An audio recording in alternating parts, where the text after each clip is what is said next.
আসসালামু আলাইকুম ভিউয়ার্স, আপনারা দেখছেন দরবারে আউলিয়া চ্যানেল। চ্যানেলে নতুন হয়ে থাকলে চ্যানেলটিকে সাবস্ক্রাইব করে নিন আর ভিডিওটি পুরো না কেটে শেষ পর্যন্ত দেখুন, কারণ এই ভিডিওটি একটি গুরুত্বপূর্ণ ভিডিও। তার জন্য বলছি ভিডিওটি কাটবেন না, পুরো আমার বক্তব্যটা মনোযোগ সহকারে শুনুন, ঠিক আছে? আর বেশি বেশি করে শেয়ার করুন, কারণ এটি একটি গুরুত্বপূর্ণ ভিডিও, যাতে এই ভুলটা না হয়।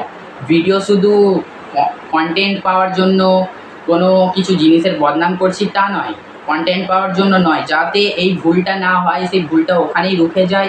পরবর্তী ক্ষেত্রে যেন এই ভিডিওটা দেখে যদি কোনো মানুষ বোঝে যে না এটা ভুল হচ্ছে, এরপরে এটা করা চলবে না, তো ভুলটাকে শুধরাবার জন্য ভিডিওটা বানানো।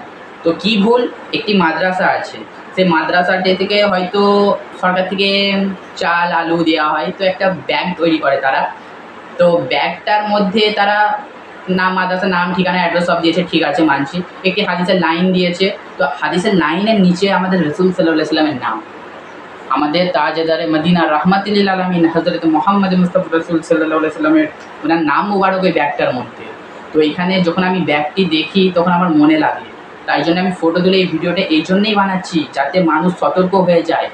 আর যারা এই ভিডিওটা দেখছেন, যাদের বাড়িতে এই ব্যাগটা আছে, আমি ফটো এক্ষুনি দেখাবো স্ক্রিনে, তো যাদের বাড়িতে এই ব্যাগটা আছে খুব সাবধানে ব্যবহার করবেন, নাহলে ব্যবহার করার দরকারই নেই। কারণ এখানে রসুল সাল্লাল্লাহু আলাইহি ওয়াসাল্লামের নাম আছে। আমি যখন ব্যাগটা দেখলাম তখন আমার মনে এই কারণে লাগলো যে ব্যাগ একটা দেওয়া হলো মাদ্রাসা থেকে, তো সেই ব্যাগটা তো ব্যবহার হবে, মানুষ বাজারে নিয়ে যাবে, রাস্তাঘাটে নিয়ে যাবে, কেউ মোটরসাইকেল করে বা বাইকে করে, স্কুটি করে যাচ্ছে, পায়ের সামনে রেখে দিয়ে ঝুলিয়ে নিয়ে যাচ্ছে, পা লাগছে, লাঠি লাগছে তাতে। তো ওখানে রসুল সাল্লাল্লাহু আলাইহি ওয়াসাল্লামের ব্যাগটার মধ্যে নাম আছে, কি রসুল সাল্লাল্লাহু আলাইহি ওয়াসাল্লামের নামটা অসম্মান হচ্ছে না? যেই মাদ্রাসা, আমি এখানে আগেই বলে দিচ্ছি, কোনো কাউকে আমি উদ্দেশ্য করে কিছু বলছি না, আর আমি কোনো মাদ্রাসার বদনাম করছি না। আপনারা ভাববেন না যে আমি মাদ্রাসার বদনাম করছি, জাস্ট সতর্ক করছি।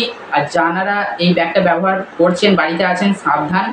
আর মাদ্রাসাকেও আমি সাবধান করছি যে পরবর্তী ক্ষেত্রে এরকম ভুল আর করবেন না। একবার করেছেন, পরবর্তী ক্ষেত্রে আর এই ভুলটি করবেন না, কারণ রসুল সাল্লাল্লাহু আলাইহি ওয়াসাল্লামের নাম এরকম ব্যাগে, রাস্তাঘাটে মানুষ কোথায় না কোথায় ব্যবহার করবে, ইত্যাদি ইত্যাদি জায়গায় ব্যবহার করবে। তো ওখানে রসুল সাল্লাল্লাহু আলাইহি ওয়াসাল্লামের নামে অসম্মান হবে, লাঠি লাগবে, বিয়াদবি হয়ে যাবে। তো মানুষ যাতে বিয়াদবি না করে, সেই বিয়াদবি থেকে সাবধান করার জন্য, বিয়াদবি যাতে না করেন তার জন্য ভিডিওটা আমি নিয়ে এসেছি, সতর্ক বার্তা, যাতে সতর্ক হয়ে যান। তো ব্যাগটা আপনারা দেখুন, তো ব্যাগটা দেখছেন স্ক্রিনে, এখানে স্কুলের মাদ্রাসার নাম দেওয়া আছে, নামটা তো করছেন, আমি আর মুখে নিচ্ছে না। এখানে রসুল সাল্লাল্লাহু আলাইহি ওয়াসাল্লামের নামটা দেওয়া উচিত হয়নি, তো সাবধান করে দিলাম। তো এর পরবর্তী ক্ষেত্রে আপনাদেরকেও বলি, যে কোনো জায়গায় এরকম দ্বারা রসুল সাল্লাল্লাহু আলাইহি ওয়াসাল্লামের নাম ভাবনা চিন্তা করে আপনারা দেবেন, যে কোনখানে কোন নামটা দিলে চলবে। যেখানে সেখানে রসুল সাল্লাল্লাহু আলাইহি ওয়াসাল্লামের নাম দেওয়া এটা ঠিক নয়। আপনারা পোস্টার ছাপান, ব্যানার লাগান, ঠিক আছে, কিন্তু ব্যাগে ব্যাগে এরকম তারা যে কোনো জায়গায় রসুল সাল্লাল্লাহু আলাইহি ওয়াসাল্লামের নাম নয়, যেগুলো রাস্তায় রাস্তায় ঘুরবে, এরকম নোংরা জায়গায় মানুষ রাখবে।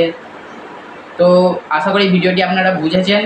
তো এখানে আমি কাউকে উদ্দেশ্য করে কিছু বলছি না, আর আমি মাদ্রাসার কোনো বদনাম করছি না। আপনারা ভাববেন না যে আমি মাদ্রাসার বদনাম করছি, জাস্ট সতর্ক করে দিলাম। আর সেই মাদ্রাসার আমি শিক্ষক মহাশয়দেরকে বলছি, যদি কোনো কিছু ভুল হয়ে থাকে তো মাফ করবেন আমাকে। তো পরবর্তী ক্ষেত্রে এইরকম আর কাজ করবেন না, আপনারা একটু ভাবনা চিন্তা করবেন। হয়তো অনেকে মানুষের মনে লাগবে যে রসুল সাল্লাল্লাহু আলাইহি ওয়াসাল্লামের নাম ওরকম ব্যাগে করবে, আমার লাগলো, আমি তাই ভিডিওটা বানালাম। তো ভিডিও এখানেই শেষ করছি, সকলকে শেয়ার করে দিন। যাদের বাড়িতে এই ব্যাগটি আছে বিশেষ করে সকলকে শেয়ার করুন, যাতে সাবধান হয়ে যায়, সতর্ক হয়ে যায়। আসসালামু আলাইকুম।